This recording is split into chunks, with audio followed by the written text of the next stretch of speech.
Chapter 24 of Ester Ried Yet Speaking. Ester Ried Yet Speaking by Pansy. Chapter 24. For You Don't Know What May Come. This was the thought. Suppose Dirk Colson should want to take his sister. Sally did not believe it in the least probable.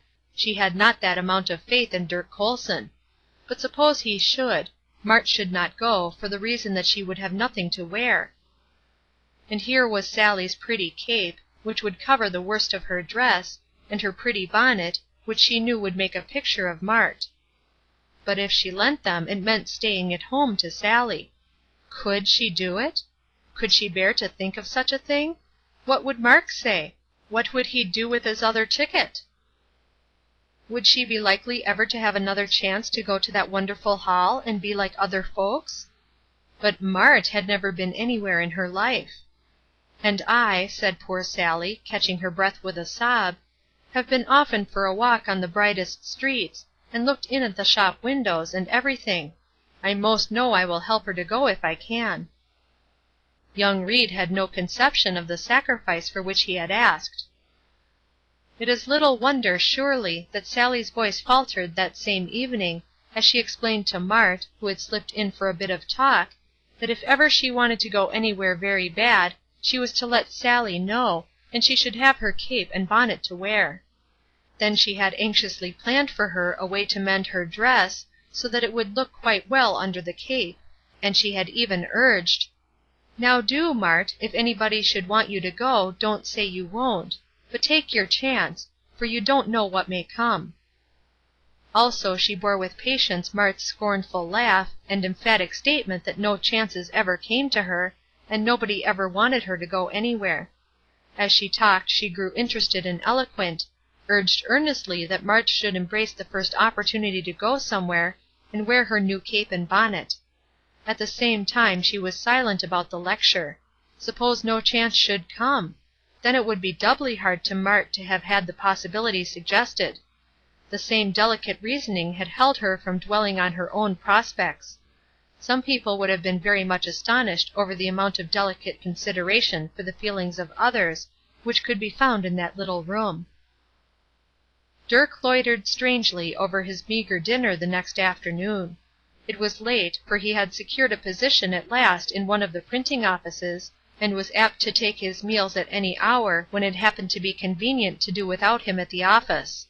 He had only been 3 days at work, and Mart had taken little notice of the new departure, except to remark grimly that it would not last.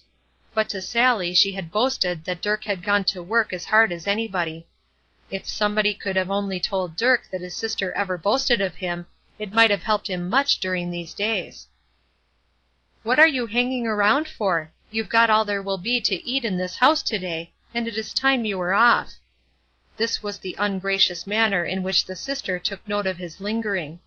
She was painfully afraid that he had already grown weary of regular employment, and the fear made her voice gruffer than usual. His reply amazed her; in fact, it amazed himself. "Mart, I've got tickets to a show, a nice place, and I want you to go along." "Humph!" said Mart, "that's a likely story."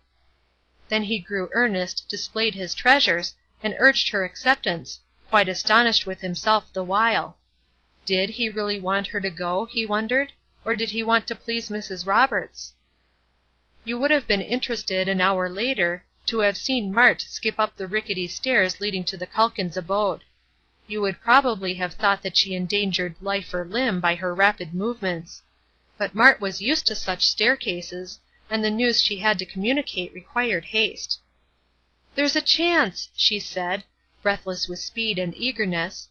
"Sally Calkins, there's a chance, and you'd never guess how. Dirk, he wants me to go to a show with him this very night. He's got tickets. It is a big show, where all the grand folks go. It is in the very biggest hall in the city, and Dirk says I am to go.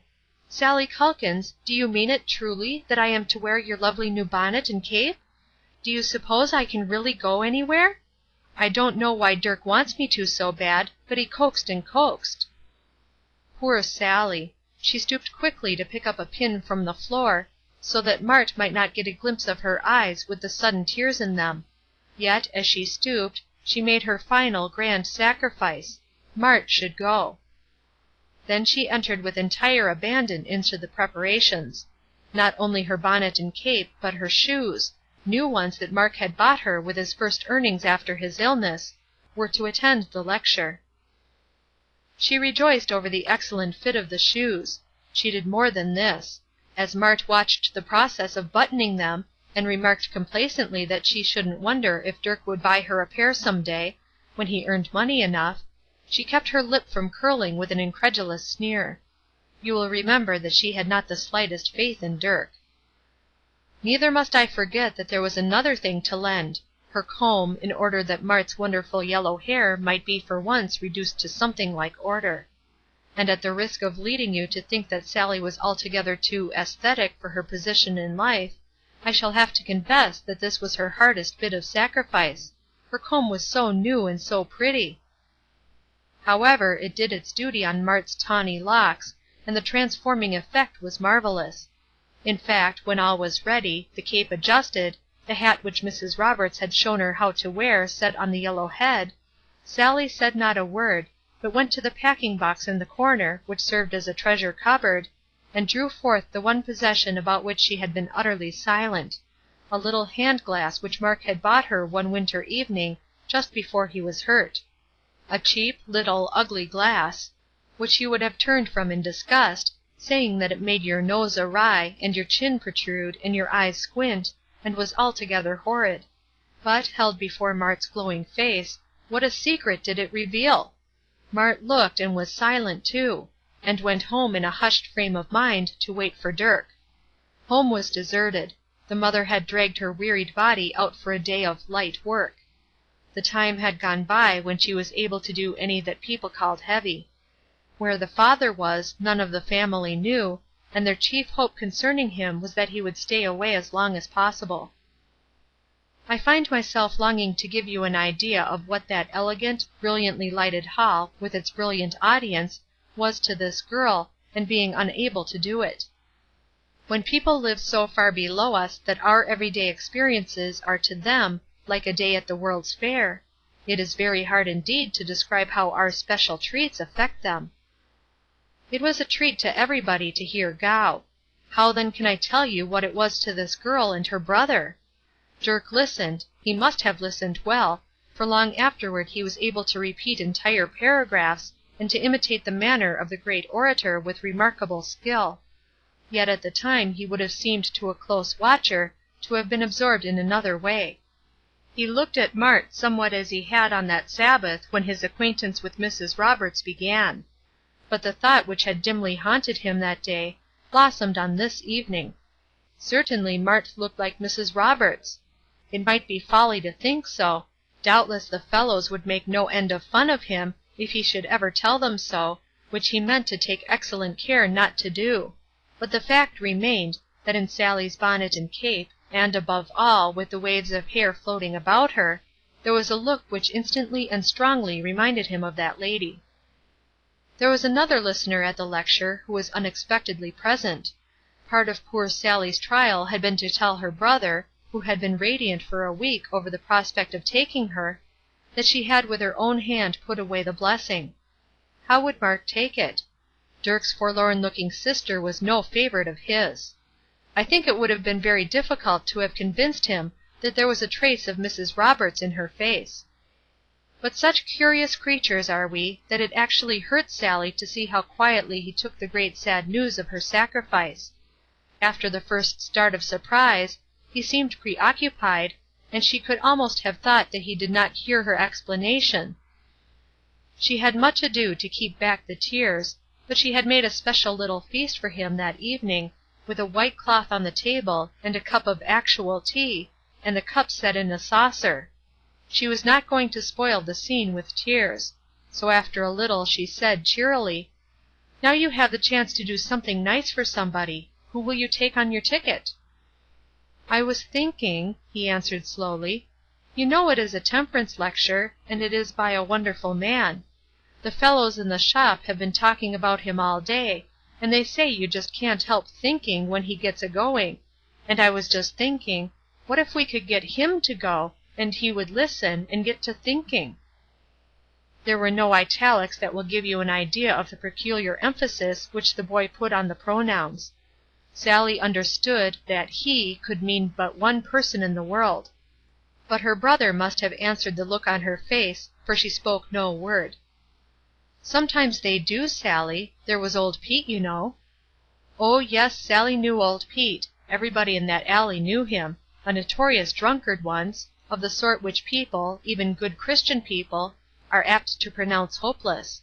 Yet now he wore a neat suit of clothes every day, and brought home 20 pounds of flour at one time in a sack, and bought his coal by the barrel. Wonderful things occasionally happened in that alley. "Yes," said Sallie, "that is true, and old Pete wasn't much like him."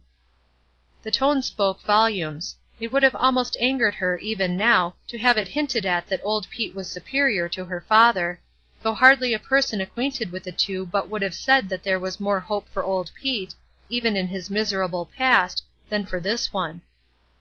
How they managed it, those two.